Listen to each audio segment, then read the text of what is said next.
العالمین کا راضی ہو جانا یہ سب سے بڑی نعمت ہے، جو کہ اللہ رب العالمین ان صحابہ کرام کے اوپر راضی ہو چکے ہیں۔ یہ اللہ رب العالمین ان کے ساتھ اپنی رضاعت کو لکھ چکے ہیں۔ آخر کار واقعہ یہ طویل ہے، اپنی بات کی طرف چلتے ہیں۔ آخر کار بات یہاں تک پہنچی، سارا معاملہ چلتے ہوئے صلح تک بات آگے، جو کہ صلح حدیبیہ کے نام سے معروف ہے۔ آخر کار یہ صلح تک بات آگے، وہاں سے کفار کی طرف سے بھی ایک قاصد آتا ہے اور مسلمانوں کا بھی ایک قاصد ہے۔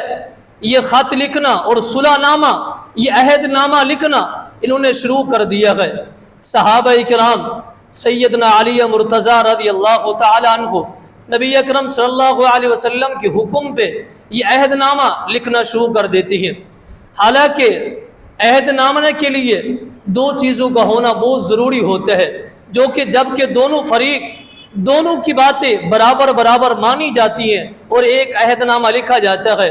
یہاں اگر ہم صلح حدیبیہ کے عہد نامے کو دیکھتے ہیں، اس کے اندر ساری کی ساری باتیں یک طرفہ کفار کی طرف سے لکھی گئی ہیں، جیسے وہ کہتے گئے محمد الرسول اللہ صلی اللہ علیہ وسلم مانتے گئے۔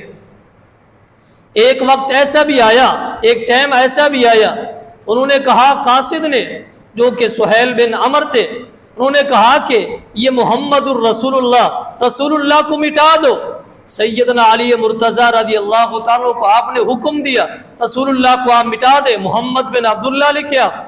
تو سیدنا علی مرتضی رضی اللہ تعالیٰ نے آگے سے جواب دیا، اللہ کے رسول صلی اللہ علیہ وسلم، میرے ہاتھوں میں یہ طاقت نہیں ہے، قوت نہیں ہے کہ میں رسول اللہ کو مٹا دوں۔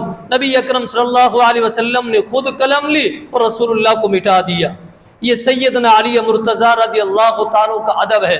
اب یہاں سے میری بات اور میری گفتگو شروع ہو رہی ہے۔ اس سے پہلے یہ تمہید تھی کہ نبی اکرم صلی اللہ علیہ وسلم کا ادب و احترام ہمارے اوپر کس قدر ضروری ہے۔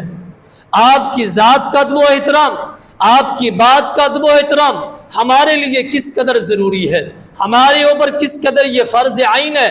آپ کی ذات کا بھی ادب کرنا ہے اور آپ کی بات کا بھی ادب کرنا ہے۔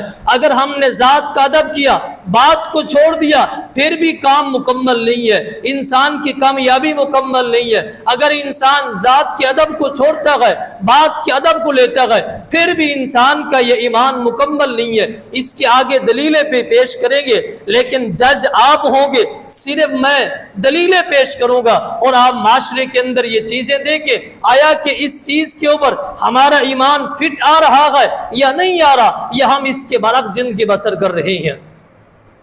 نبی اکرم صلی اللہ علیہ وسلم نے، رسول اللہ کو خود آپ نے مٹا دیا، باتیں طے ہو گئی، ساری شرائط طے ہو گئی۔ کفار نے لکھ دیا کہ اگر کوئی بھی مدینہ سے بھاگ کے مکہ آئے گا ہم واپس نہیں کریں گے، اگر مکہ سے مدینہ کو چلے جائے گا آپ اس کو واپس کریں گے۔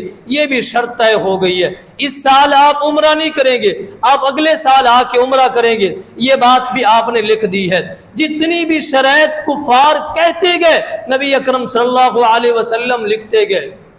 جیسے ہی سہیل بن عمر کا دستخط کرنے کی باری آتی ہے، جتنا تحریر لکھی جاتی ہے، جو اصول ہے، لکھنے کے بعد پھر دونوں فریق اس تحریر کے اوپر دستخط کرتے ہیں، جو کچھ اوپر لکھا ہوا ہے ہم اس کو ماننے کے لیے تیار ہیں۔